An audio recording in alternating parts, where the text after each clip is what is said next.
Hey, this is April, and this show discusses psychedelics. It's intended for audiences 21 and over. Also, I am not a medical expert. If you are looking to engage with psychedelic substances, please consult your physician before doing so. Welcome back to the show. This is your host, April Pride. For those of you who've been with me for a while, you've watched me build and rebuild more than one brand. That's part of how my mind works. I was diagnosed with ADHD later in life, and one thing that comes with it is momentum. New ideas that need a name and a shape almost as quickly as they arrive.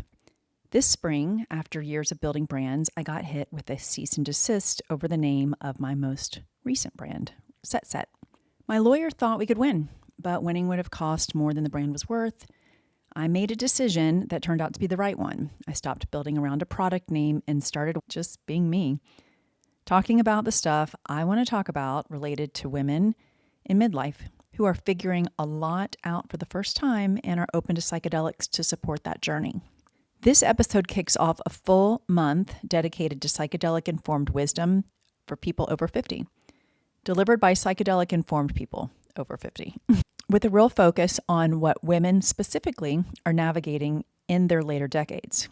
Today's episode is part of that work. This is a live recording of Psychedelic Salon, a monthly series I host, featuring San Symes, a psychedelic guide and integration therapist who has spent 45 years supporting women. First as a social worker, then as what she calls a modern medicine woman. San doesn't come to this from clinical research. She comes to it from decades sitting with women in ceremony, and from her own reckoning with trauma she didn't name publicly until she was 42. Tonight, she's talking about ancestral wisdom, internal family systems, the trauma of the overproducer, and what integration actually requires. Be sure to check the show notes for links to Town Hall Seattle, which is going to go live with Psychedelic Salon Seasons tickets this week. Here's my conversation with San Symes, recorded live at Town Hall, Seattle. Hi. Good evening. It's nice to see everyone. I'm April Pride, and I'm delighted to welcome you tonight to Psychedelic Salon. When I first conceived of this event, the intention was to explore this intriguing intersection of psychedelics, female hormones, and women's overall well-being, with the goal, as always, of looking at evidence-based inquiry, looking at the answers that we might be able to find through science of how women are using psychedelics to improve their lives. What I found was pretty thin. I started looking at the current scientific literature and consulting with experts like Dr. Darcy Constance, who was here with us last month talking about depression. And what I found was crucial in that the headlines that we all are reading surrounding women in psychedelics or women's health in psychedelics are really not supported by the rigorous clinical research that we need to be able to make definitive decisions and to use that information to inform clinical practice. So even providers are really left trying to figure this out. Yet, with the absence of concrete science, I don't want to diminish the potential that these substances do hold for women. And where the science falls short, there's this space for faith and for lived wisdom, knowledge that's gained through guided practice and experience. So that's a little bit of context in terms of why tonight's programming has changed and why I invited San Symes to join us. San, as introduced, has been working as a psychedelic guide for decades and supporting women in their experiences. Her wisdom comes not through theory or clinical research, but through deeply personal, spiritual, and embodied experiences. And her insight illuminates these pathways of healing, sovereignty, and empowerment that the science just really struggles to present to us. I'm really happy to have you here. Thank you so much for coming to Seattle. Thank you. I want you to know that women, men, they, like Me that have been in the underground for so long, coming out is scary as fuck, right? It really is, because you're always checking who's listening, who's open, who's curious, who's willing, who's going to ask the question that's going to make me dry in the mouth. So beyond the science, what are the sacred truths that I've picked up for women? 45 years now, in so many different places, in women's prisons, in substance misuse centres, as a social worker, had lots of different experiences supporting community. Who am I? I'm a mum, I'm a grandmother, I'm a sister, and I'm a daughter. And then I'm a shamanic practitioner. I am not a shaman, big difference in that. I'm a modern medicine woman that came to psychedelic medicines and sacred medicines over 25 years ago. And through sitting with beautiful, dear teachers and mentors over all the years, it took me 13, 15 years to claim the words modern medicine woman. I'm very reverent of the medicines and the teachers on this planet. As a shamanic practitioner, in essence, it just means that I'm a deep knowing inside of me that we really aren't separate on this planet. And yet we live our lives most of the time in separation. Separation from ourselves, separation from this beautiful earth, and separation from each other. I'm a psychedelic integration therapist because I was once a social worker. I've sat in over 150 ceremonies, assisted in 70, and facilitated over 60. And it's not a numbers game, it's a learning game. Every time I sit with medicine, she's my most profound teacher. And I sat with her right from the very beginning because I was drawn to her to deal with my own trauma. As a social worker, my trauma got buried in the incredible trauma that I was dealing with every day as a social worker. So I denied my own trauma and my own physical abuse as a child. With all the training that I'd had in trauma, I was 42 before I used the A word publicly and said I was abused as a child. It's very deep, our layers. I came to the medicines because I knew I carried abuse in my body. I'd been in and out of therapy for about 10 years, and the therapy was brilliant, and I'm not denying therapy at all. I still go back to therapy. I've got an incredible therapist. But the therapy didn't seem to be getting to the place that I needed to go to, which was in my body. So the talk therapy helped, and it gave me frameworks. And I was able to go back into time through EMDR and doing different exercises with my therapists. But I couldn't break the patterns that I was still carrying. And I couldn't break them because I knew somehow, and especially when I started to train in breath work, and I knew Basil van der Kolk, the body keeps the score.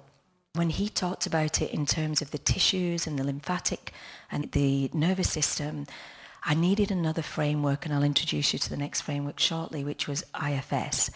So with Basil's work, the body keeps a score, and internal family systems, and these sacred medicines, that's when I really started to find the parts of me to go back without the amygdala being fired up. The amygdala holds all of our memory of fear. So with the beautiful sacred medicines, can wrap around the amygdala. I call it chicken soup for the soul. When San talks about the amygdala being lulled to sleep, she's onto something. The amygdala is the part of the brain that stores fear memory and triggers the fight, flight, or freeze response before the thinking part of your brain even catches up. That's established neuroscience. What's less settled is how psychedelics interact with that system to make old memories feel accessible without the same charge. Researchers are still mapping the exact mechanism. What clinicians and guides like San describe consistently is a window where a person can revisit a memory and stay present instead of getting flooded by it. Whether that's a medicine quieting the amygdala directly or something more complex is how fear and memory get reconsolidated. Is still being studied. Either way, the felt experience Sand is describing, getting past the guard dog to reach the memory itself, tracks with what trauma researchers have documented for decades.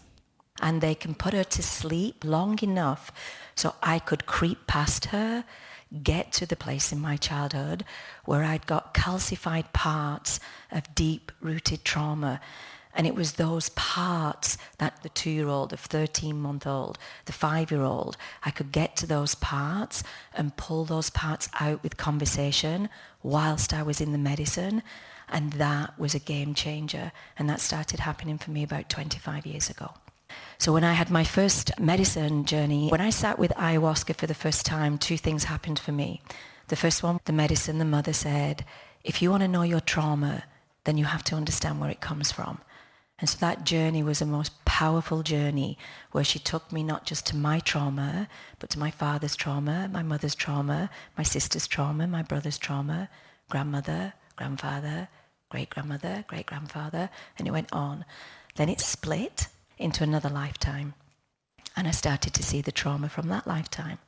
Then it split again, and I found trauma from a different lifetime. Is that possible? When you're in the medicine and I started to then apply the medicine's wisdom in my life, I realized that was truth. What also happened in that ayahuasca experience was in that ceremony, 45 of us were talking about really profound trauma in the body, in the mind, in our physical, mental, emotional systems. And then after being wide open, split, shattered, we all walked back on the streets and had no further support. The majesty is in the integration. The medicine just helps us remember who we really are. The integration is the applied wisdom of that in our life. She took me to my ancestors and awakened a gift that I'd had since I was a little girl, which is a gift that is known as a seer. And so I could see patterns and shapes and everything looked more colourful than the 3D reality.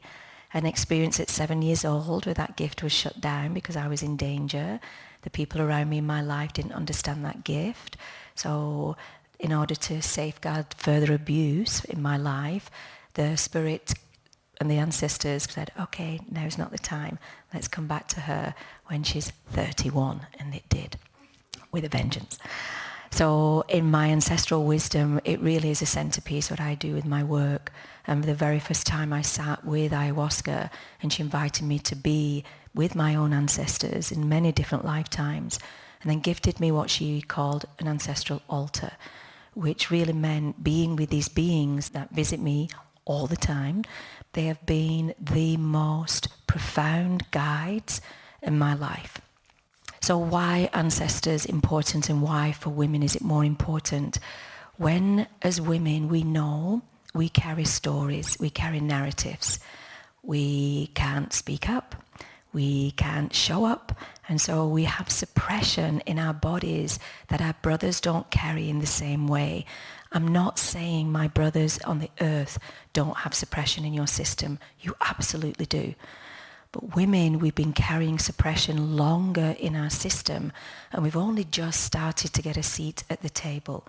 And when women get a seat at the table, just as I'm standing up in front of you tonight, it takes so long for us to find the fluid wisdom inside of our womb space, our sacred waters, from the womb all the way up to our larynx and speak. So when you say to a woman, what is it you want? Her journey of finding what it is she wants is thousands and thousands of years. She's telling you she's got to get through thousands and thousands of years because nobody asked her that question. And when you do ask her what she wants, then she's got to find a response to that. Not only do I not know what I want, I don't know how to articulate it. I don't know where my needs are. Because she's got to get past these calcified parts that are inside of her, the younger versions of her 2-year-old, her 3-year-old, that little 5-year-old girl that's calcified inside of her system. And whether it's from abuse or being shut down or running home one day with a painting from school, mum was too busy to look at it, and boom, there's the shutdown. That 5-year-old little girl, as we know, internalized shame. One of the other places that I get a lot of my beautiful information from is through this incredible framework, internal family systems. A beautiful way of not getting buried in our stories of shame or our stories of guilt. One of the most profound frameworks of being able to allow people to find these calcified parts of us that have been buried somewhere in the past. It's called unburden them. And in the case studies that I'm going to share with you shortly, you're going to find some of the parts and how they bury themselves and how we actually unburden them in this work. One of the ways that I really want you to see ourselves, and the sun medicines and moon medicines came in a very profound Wachuma ceremony that I had in Ecuador about 15 years ago. Wachuma is San Pedro, is cactus, and this beautiful teaching came through from the medicine when I wanted to know about my righteous anger, about my trauma. And the medicine said, very simply said, in order for you to know yourself, just like you would never know the moon without the sun, same. So you have sun medicines. I call them our Facebook medicines, Instagram medicines. There are medicines that we want everybody to know. It's our kindness and joy and all the things. And they're true. They exist. You have those medicines inside of you. But if you really want to know who we are, and especially through sacred medicine work, then there is an opportunity to come again to the edge and find out where some of our moon medicines lie, that lie in the shadow, that we don't want Instagram or Facebook to find out about us. It's the rage, it's the guilt, it's the shame, it's the envy, it's the frustration, it's the disappointment. It's all those places that we have really worked fucking hard to hide. So they get buried inside. And these parts that hold these moon medicines are waiting for us, should you choose to come into medicine work. And I bet there's about 80% of this audience who are already doing medicine work. But this was a beautiful teaching. And in order for me to know myself, I had to go many times into the medicine to see my own shadow and find out if I'm going to ever point a finger at somebody else, then the medicine always brings me back to myself. The lifetimes that I've had where I've been the persecutor and the persecuted. I come out of a medicine journey, and as I said at the beginning, this is an applied teaching. It's an applied wisdom. So the medicine day isn't the wisdom. The medicine day is the remembrance. The wisdom comes in the lived experience, in the integration afterwards. When I used to catch myself wanting to point a finger and judge somebody, it was like, oh, there it is. That one that wants to point a finger because she's not ready to look at that part of herself, or she sees herself in that other person but is in denial about seeing it in herself. So the work that can be done through these medicines is not just around finding our places of PTSD and trauma, overwhelm and stress and anxiety, which it is, but it's what holds the anxiety, the PTSD, the overwhelm and the trauma. Who really is holding that in our body? And it isn't you. It's a part of you, but it isn't the whole of you. So sun medicines and moon medicines were a beautiful teaching that I got. You're not broken is one of the biggest, nobody's broken. This sacred work really is, everything to me is about remembering my shadow, remembering my light, remembering the places when somebody once did this to me and got me sit in a room and gazed into somebody else's eyes when I was that woman on my own. And I hated that moment, and then dropped in and couldn't stop sobbing because I saw so much beauty and grace in the partner that had had the courage to also come to that event by themselves nearly 30 years ago. We all carry ancestral wisdom. Internal Family Systems, or IFS, is the framework Sand keeps returning to and shows up repeatedly in psychedelic integration work. Developed by therapist Richard Schwartz in the 1980s, IFS treats the mind as made up of multiple parts rather than one fixed self. Protector parts, exiled parts carrying old pain, and what the model calls the self, the calm, curious core underneath all of it. It's a mainstream clinically used therapy model, not something invented by the psychedelic space, though psychedelics seem to make those parts easier to access and speak with directly. When Sand describes a 5-year-old part waiting in a corner or a part that wants to point a finger at someone else, that's IFS language for a part carrying something unresolved. The goal isn't to get rid of these parts. It's to build a relationship with them, which is exactly what Sand means by unburdening. So these are some case studies, and then we're going to go to Q&A. And I wanted to end with these case studies because it's going to hopefully tell you a little bit about how trauma internal family systems, body keeps the score, and these beautiful medicines bring out these parts of us in a safe and deeply loving environment. I chose these 3 women. These are real, beautiful souls. The first one met the divine within herself. So this beautiful woman had been part of religious trauma for 35 years. And when we started to work together, the deep-rooted shame in her body, she'd born 2 beautiful daughters, and yet she had this deep-rooted shame that was stopping her in her business, in her world, in her purpose, in her marriage, in herself. So when she said, in the deep throes of the medicine, I am God, the trauma that started to move through her body was quite exquisite. And if anybody understands trauma release exercises, when the body starts to move trauma and we start to shake, and then the body goes in a very beautiful way of how the body knows. So it allows us, by shaking, and the tremors of trauma start to move through the physical body. And she moved through her traumas for several hours, stopping and starting. And she realized that the words that she'd spoken, which so many parts of her in her story were blasphemous. How can I ever say I'm God? And found the very core of her that she is the divine and I am God. 2 years later, her sensuality, her sexuality in herself as a mum, as a woman, in her marriage, in her business is thriving. And the way that this woman moves now, her hips, she glides through a room instead of being shut down, and all the somatic body experiences that we have, these shapes and these patterns that had her believe that she wasn't the divine. And it was through the eyes of the photograph of her daughter, she said, I am the divine. And she found that deep part of her. The second one is this beautiful soul that she also had 2 daughters, and it was the eldest daughter, who was 5 years old, who came to her in the ceremony and sat with her and said, Mum, why are you not letting us see your 2-year-old? Our sister is there, this 2-year-old that had been blocked because of her trauma. And she said, we just want to play.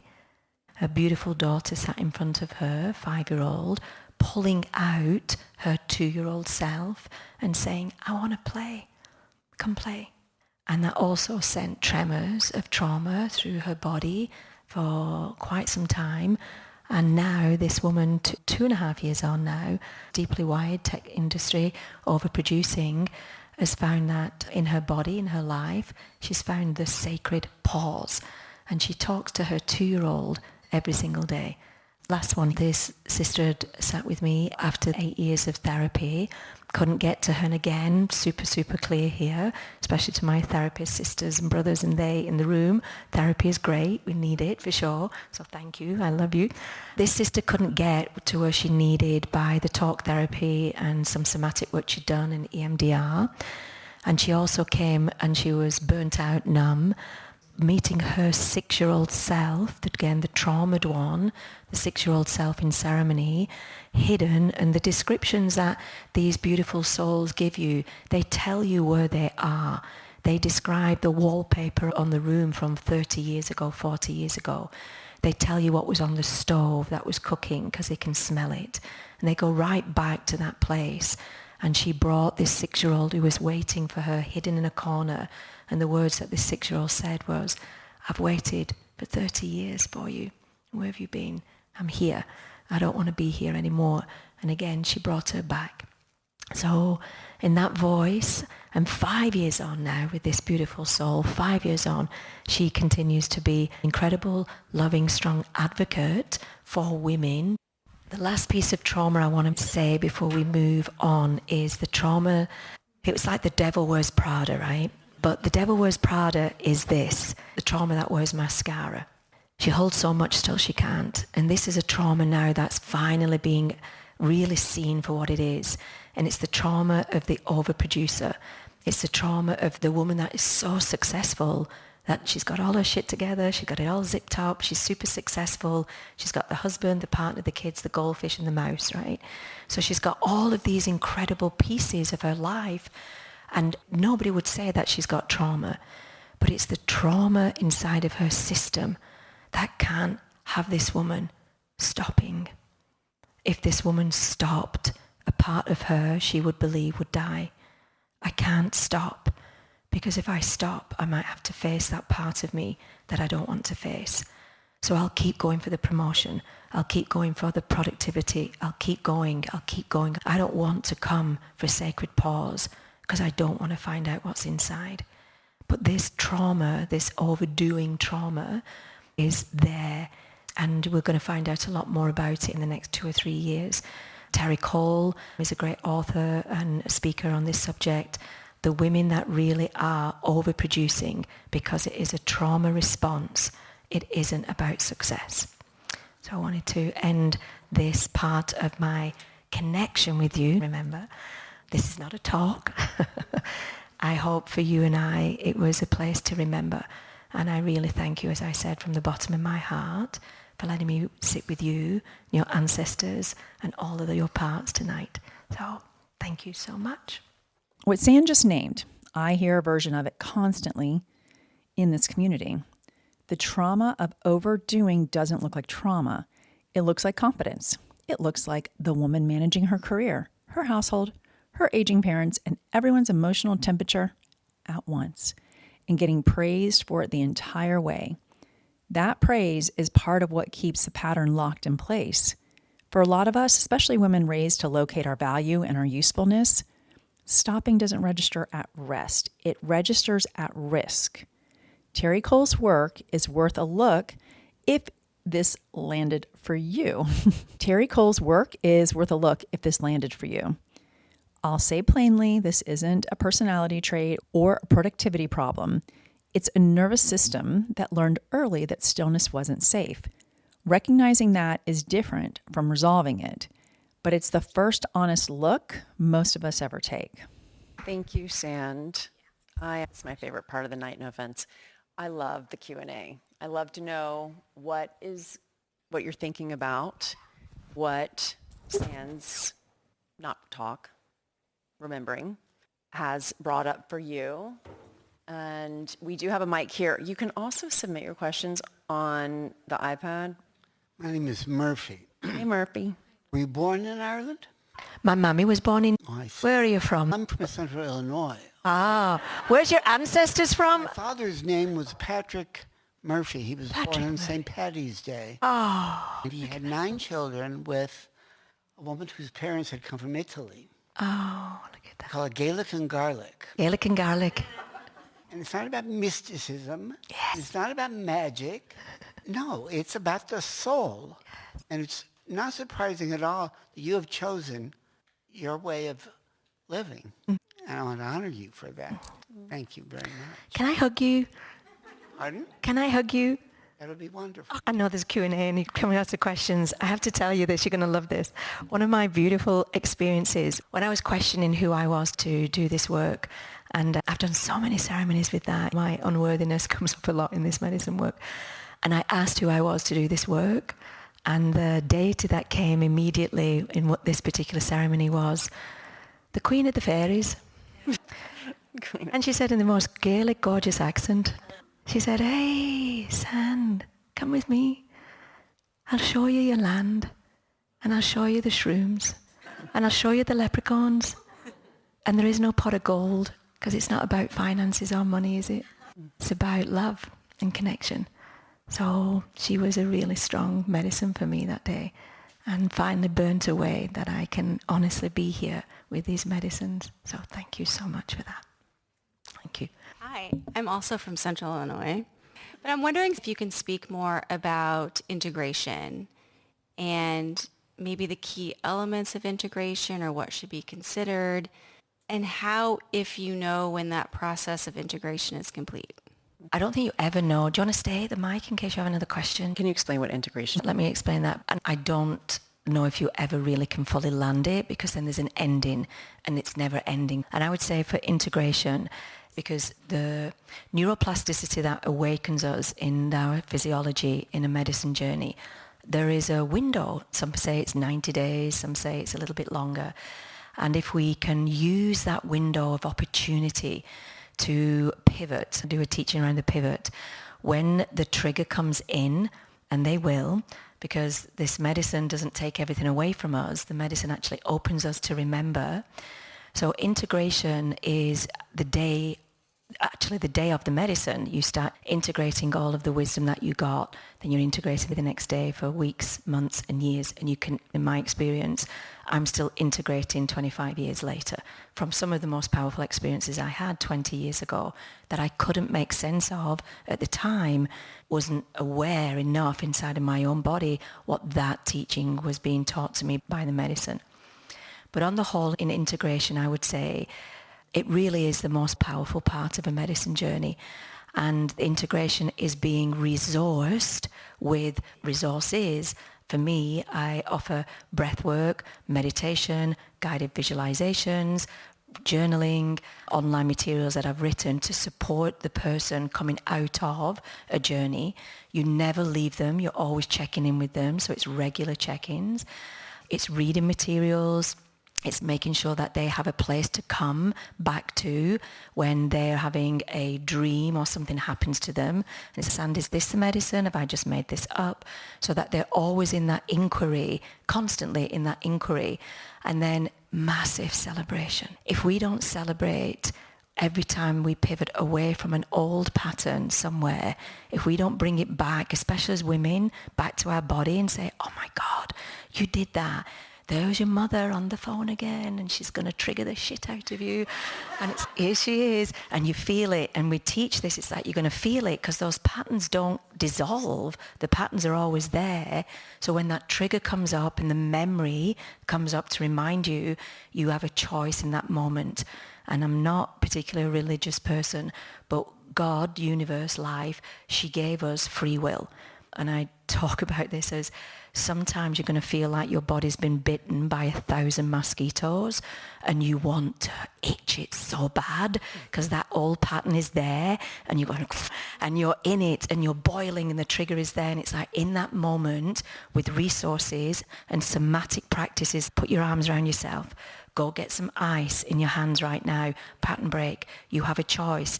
What are you going to choose?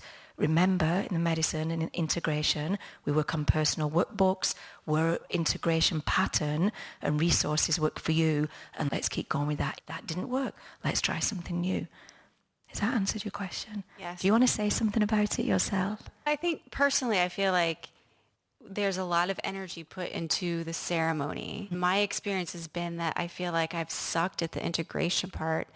And that's the most important piece, I think. And so I find that with some practitioners, it's overlooked. And then I feel like I'm not fully getting all of the benefit out of the work if I don't focus enough on integration. So I was curious to see from your experience what has worked and been successful and what's recommended. Yeah. I know people might not like this, but I do make myself available 24/7. You can text me at 3 o'clock in the morning. I won't respond at 3 o'clock in the morning. But those are the times when things happen in the dream space or in the dark nights again, and something will happen. So I think between 3 to 6 months for me, depends on the person for their time allowance as well. But 3 to 6 months can really get the stabilizers on, and then you can go, it's like you can go by yourself now, unless you're moving through a lot of layers of trauma, and then one bicycle journey isn't enough. Yeah. Thank you so much for Thank you so much for your question. Sand mentioned a window after a journey when change is more possible, and the science is starting to catch up to what guides have observed for decades.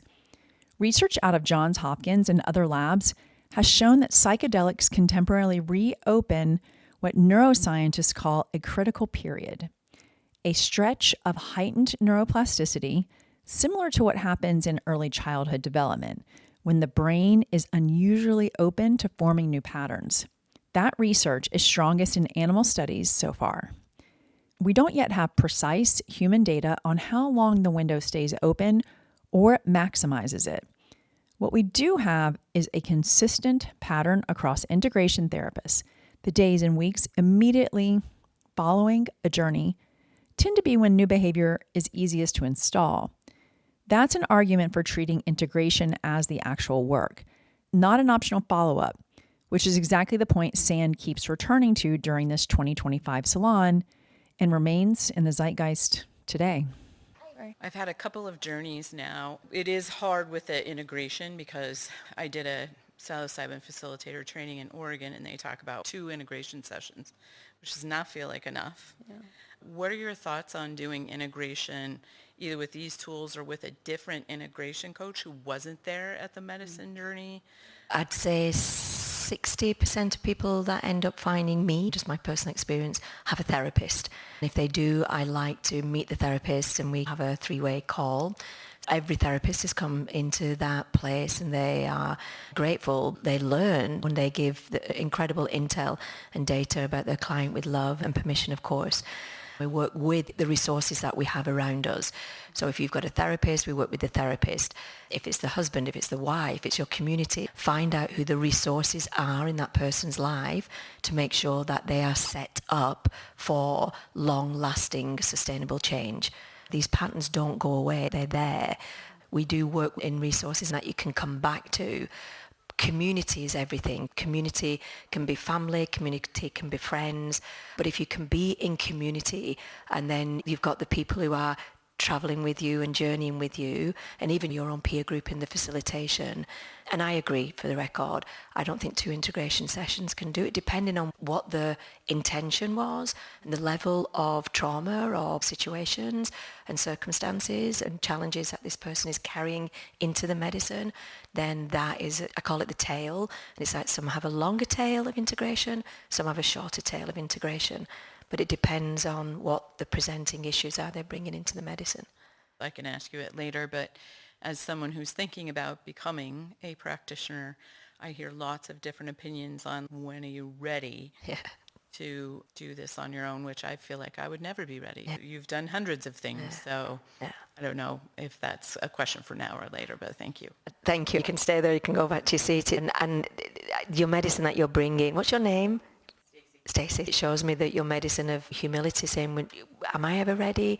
And again, for women in particular, the statistics around this is when a woman sees an advert for a job, if we don't fit 97% of that job, we won't apply.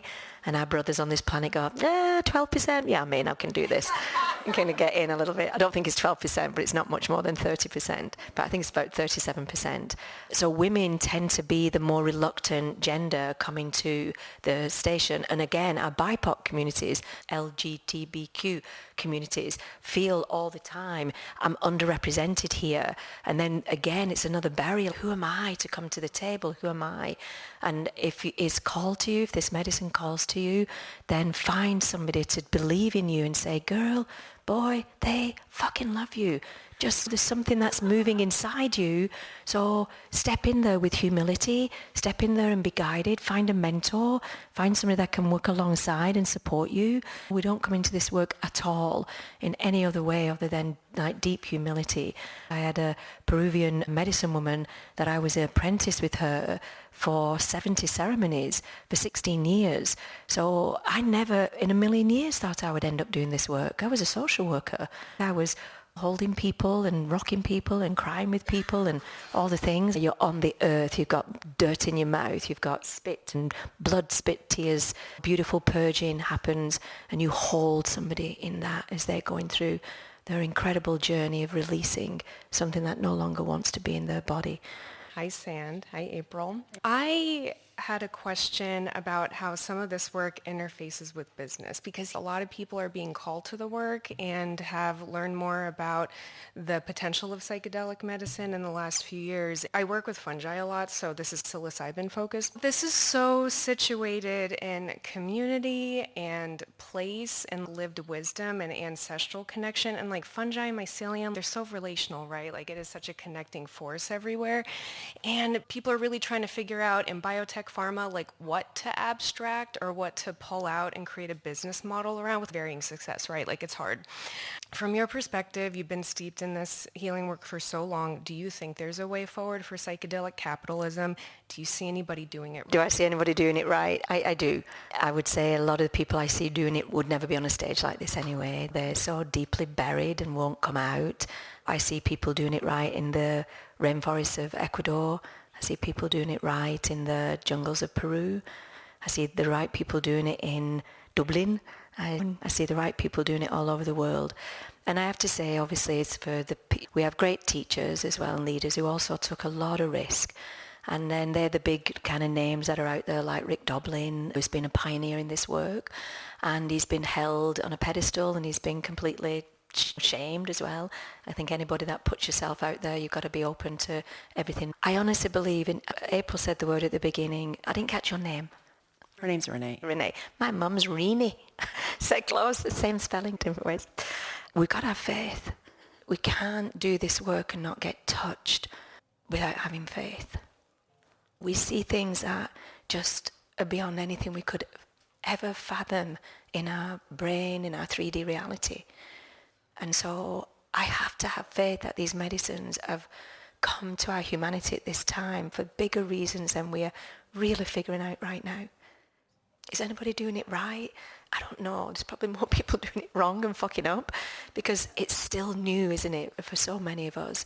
So we're all pioneers in this place, I think. So we're going to fuck up more than we'll get it right.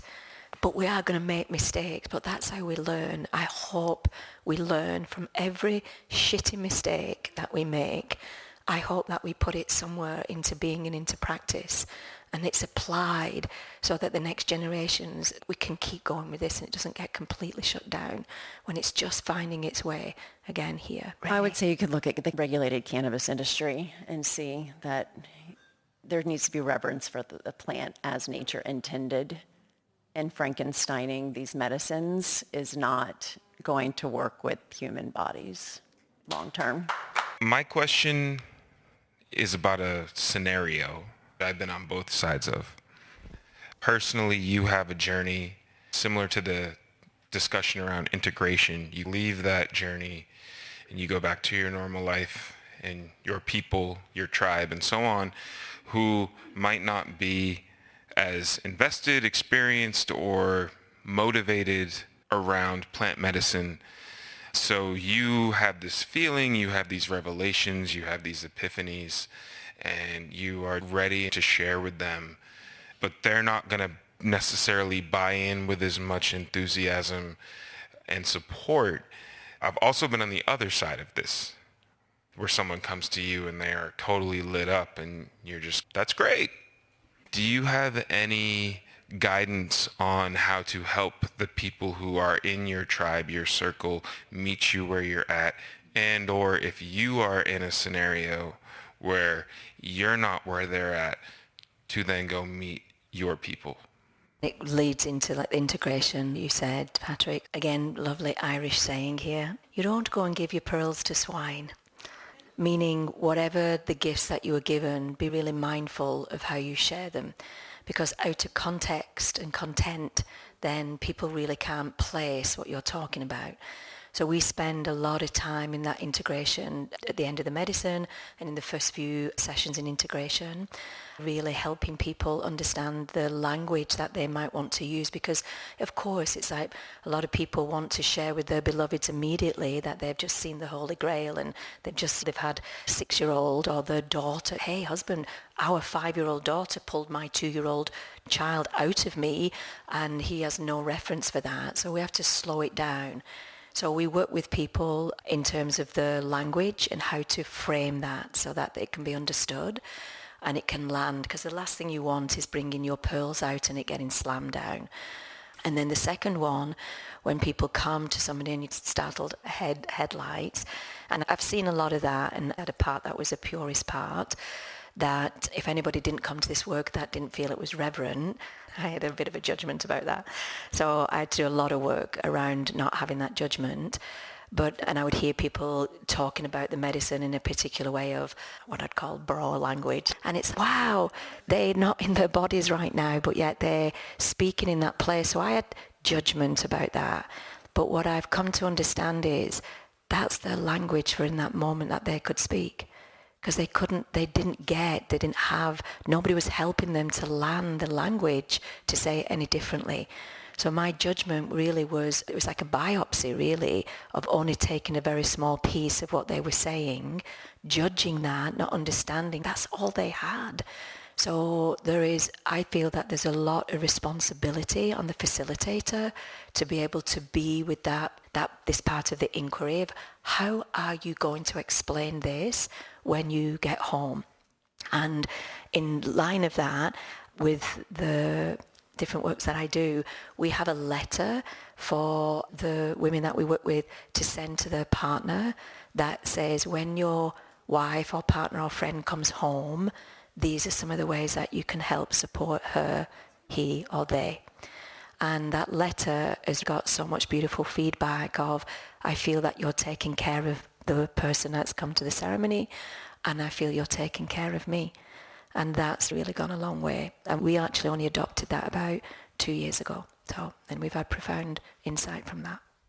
I also think that sounds like a great approach as well, because I think as someone who is supporting and a partner or relative or whatever of someone who's had an experience, you're trying to understand and meet them where they're at, but also bridge who they were, and that is like a black box. So the way you describe the letter is beautiful. Thank you.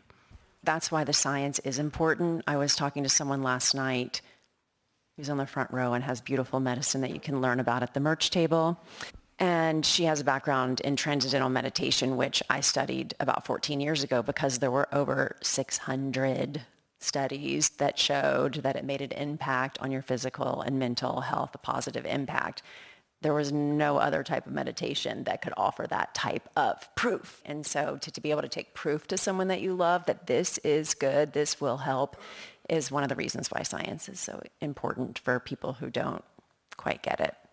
I'm going to read a few of these questions. I've been waiting to have a guided experience in Seattle, but I can't find one. Any insight on approaching this? Someone recommended Psychedelic Passage. There's also a website that is broken up by city, region, and people.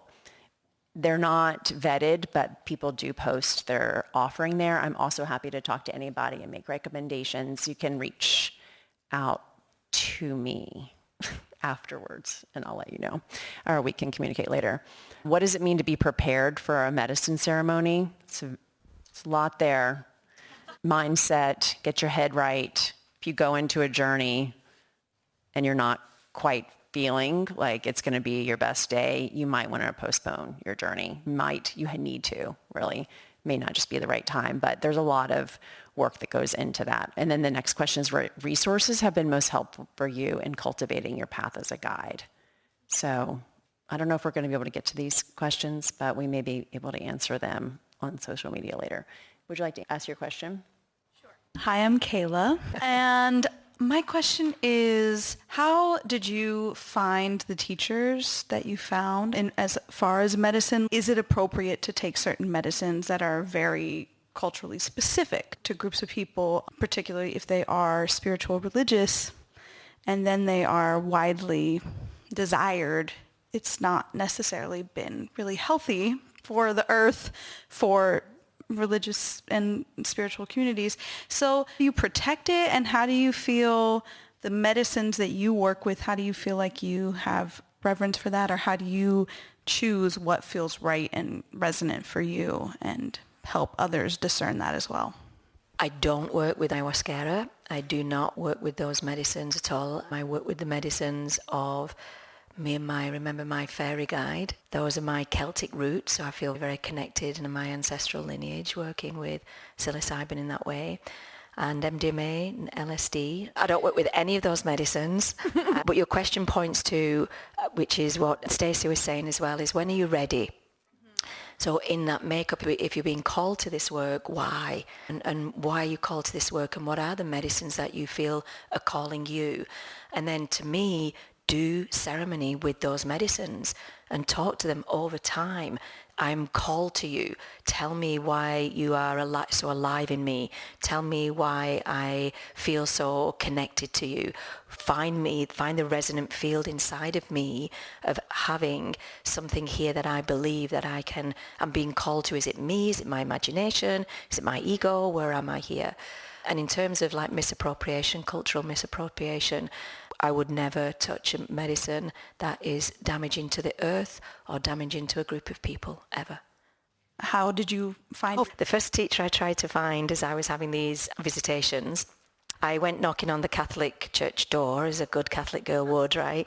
So I knocked on the door and I went, Father O'Reilly, For fuck's sake, I'm getting all these visitations. 5 years every fucking night for 5 years. And he went, shh, we won't be telling anybody about that right now, will we, son? So he took me for a long walk around the church, but he was brilliant, and he said, I can't help you, but I know somebody who can. And so he introduced me to my first teacher, who was a druid.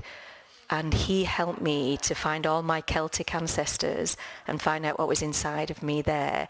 For many years with that particular teacher, I didn't know eyes could cry as much as they could cry. So it was just the most profound connection to be with somebody that could take something inside of me that I hadn't made any sense of whatsoever, pull it out, colour it in Technicolor, slow it down, go forward, go backward, go inside, go outside, and take me through my ancestral lineage and my ancestral wisdom with the Celtic ancestors. It was profound. Yeah, it was really cool. I know we need to wrap up, but if you want to give 3 ways to be prepared for ceremony and 3 resources that have helped you as a guide. 3 ways to be prepared.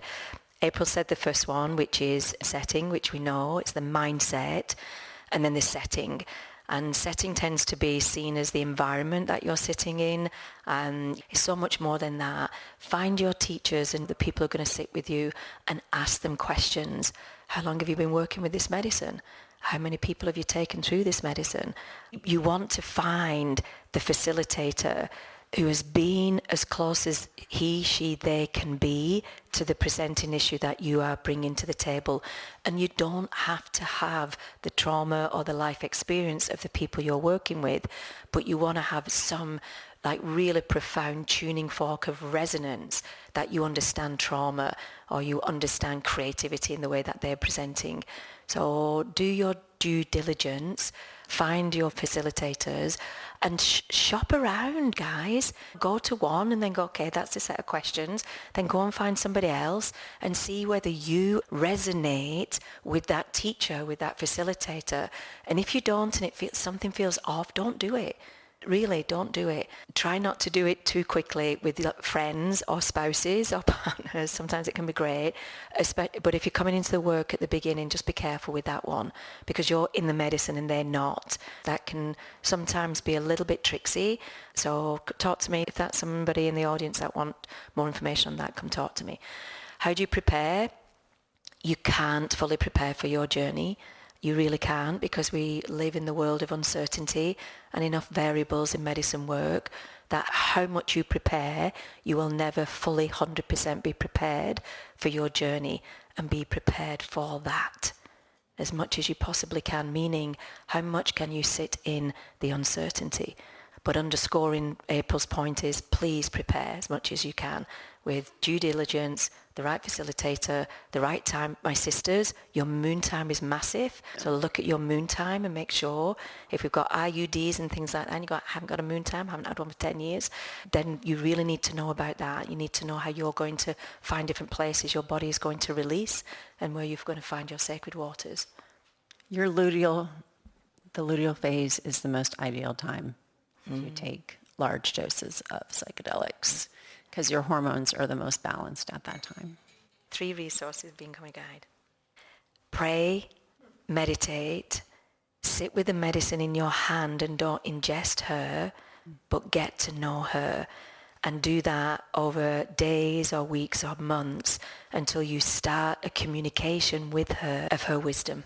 That really. And if prayer isn't your language, invocation, prayer, be with it. Find those places inside your body that is saying yes, and find those places in your body that's scared shitless as well, because they both exist at the same time.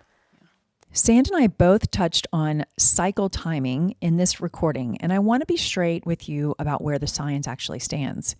There's early research suggesting hormonal fluctuation across the menstrual cycle affects serotonin sensitivity, which theoretically could change how a psychedelic experience lands. Some practitioners point toward the ovulatory window as more stable. I referenced the luteal phase tonight, and you'll hear that recommendation elsewhere too. The honest answer is that we don't have controlled human studies mapping this precisely yet. And anyone speaking with total certainty about ideal timing is ahead of the data. What we do have is decades of pattern recognition. my own decade of watching this community, and enough anecdotal overlap to take seriously. If you're planning a journey, track your own cycle and how you feel across it. That's data too. It just hasn't been published yet. Thank you all for coming. Thank you all for staying later. Thank you for your thoughtful questions. Yes. Wonderful. Thank you, everyone. What Sand offered tonight isn't a technique. It's 5 decades of pattern recognition condensed into an evening. And I don't think that kind of knowing shows up in a lot of places anymore. The through line for me was integration, not the journey itself, not the peak, not the vision, the unglamorous work that happens in the weeks and months after, when you're back in your regular life trying to hold on to what you remembered without a ceremony, room to hold you up. I also can't stop thinking about the trauma of overdoing. If you're a woman who prides herself on never dropping the ball, sit with that one for a while. It's not a flaw. It's a nervous system that learned stillness wasn't safe, and unlearning that takes longer than any single medicine ceremony can offer. None of this is a quick fix. What it is a framework for coming home to parts of yourself that got buried a long time ago with company along the way. That's the whole point of Women in the Wild, and it's why I keep building this. Join me September 13th for the next chapter. That's the whole point of the community I'm building through Psychedelic Salon and through small gatherings at my home called Women in the Wild. Town Hall's next salon starts October 8th, and tickets are live this week. And the next Women in the Wild gathering here in Seattle is September 12th, also October 3rd and November 11th this fall. You can find me on Substack at aprilpride.substack.com. You can find me on Instagram at aprilpridecreates and on YouTube at aprilpridecreates. You can check out my website, aprilpride.com. Thank you so much for joining me. If you think the information on this show could help someone else, please forward the episode. Take care.